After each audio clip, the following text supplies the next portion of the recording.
السلام علیکم ورحمۃ اللہ وبرکاتہ۔ اسٹیج پر رونق افروز علماء کرام، مہمانان اعزام، میں احمد سلمان کی ایک درد بھری غزل آپ کے گوش گزار کرنے جا رہا ہوں۔ اوروں کے دکھ اور مصیبتیں کسی کے دل کو بے قرار اور بے سکون کیوں رکھنے لگی؟ کیونکہ ان کے دل محبت و اضطراب کی شیفتگی سے کب واقف تھے۔ وہ تو سوختہ جانوں کے دھوئیں کو دیکھ کر ہمیشہ مسکراتے اور قہقہے لگاتے ہیں۔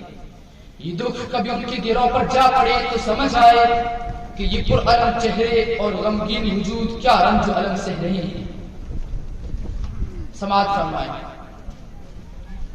جو ہم پہ گزرے تھے رنج سارے، جو خود پہ گزرے تو لوگ سمجھے۔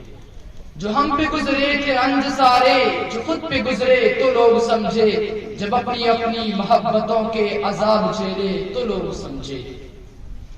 وہ جن درختوں کی چھاؤں میں سے مسافروں کو اٹھا دیا تھا، وہ جن درختوں کی چھاؤں میں سے مسافروں کو اٹھا دیا تھا، انہی درختوں پہ اگلے موسم جو پھل نہ اترے تو لوگ سمجھے۔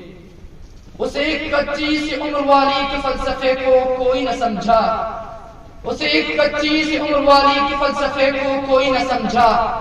جب اس کے کمرے سے لاش نکلی، خطوط نکلے تو لوگ سمجھے۔ وہ گاؤں کا ایک ضعیف دہقاں سڑک کے بننے پہ کیوں خفا تھا؟ وہ گاؤں کا ایک ضعیف دہقاں سڑک کے بننے پہ کیوں خفا تھا؟